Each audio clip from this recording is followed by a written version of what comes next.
Kita akan berbagi tentang apa yang harus kita lakukan bila kita menemukan berita hoax atau berita negatif. Kita sering merasa kaget dan bingung dengan kebenaran berita yang kita lihat di media sosial, kadang membuat kita khawatir dan cemas, dan cenderung untuk membuka dan melihat perkembangan yang terjadi. Sayangnya, situasi seperti ini kadang dimanfaatkan oleh orang tertentu untuk mengiringkan berita bohong atau berita hoax, lalu disebarkan tanpa diketahui kebenarannya.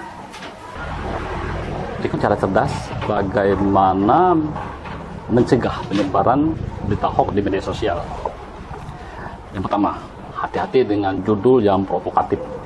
Berita hoax seringkali menggunakan judul yang sensasional dan provokatif. Misalnya dengan langsung menuding ke pihak tertentu atau ke instansi tertentu. Tentu saja isinya bisa diambil dari media-media sosial resmi, hanya saja dirubah agar menimbulkan persepsi sesuai dengan yang dikehendaki oleh si pembuat berita. 2. Kita harus mensaring sumber berita yang baik. Media sosial bisa menjadi sumber informasi, namun bila tidak dipergunakan dengan benar, bisa menjadi bumerang bagi kita yang suka menelan mentah-mentah isi informasi di media sosial tersebut. Kita harus sangat selektif dalam menyaring berita dari mana saja yang bisa dipercaya dan pantas untuk dibaca.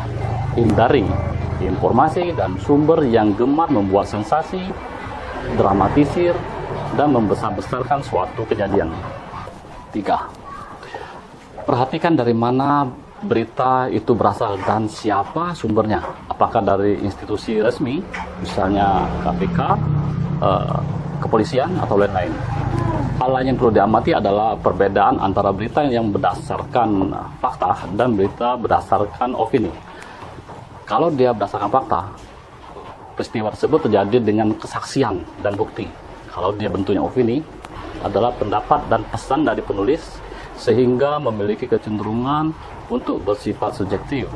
Di era teknologi digital saat ini, bukan hanya konten teks yang bisa dimanipulasi, melainkan juga konten berupa foto, video, itu bisa diedit untuk memprovokasi pembaca.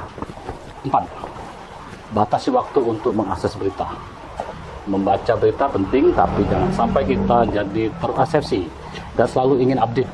Kita harus membatasi diri untuk mengakses informasi-informasi yang bersifat negatif atau hoax. Pergunakanlah waktu untuk melakukan hal-hal yang berguna sehingga kita bisa mendapatkan energi positif dalam hidup kita. 5. Imbangi dengan hal-hal yang positif dalam hidup. Bila kita sudah muak dengan berita-berita negatif di media sosial, itulah saat yang tepat bagi kita untuk melakukan perubahan. Ingat, perubahan sekecil apapun akan bisa berdampak sangat besar. Seperti kita berkumpul dengan teman-teman atau jalan-jalan ke tempat-tempat yang menyenangkan, atau apabila kita memiliki sebuah skill atau hobi, itu bisa bermanfaat sekali. Seperti musik, olahraga, atau kegiatan lain yang Anda rasa lebih enteng dan bahagia. Ingat, tujuan berita hoax atau berita negatif adalah untuk menyesatkan dan menyebarkan rasa takut. Cara untuk menghindarinya adalah setelah membaca itu, tarik nafas panjang, kemudian klik delete.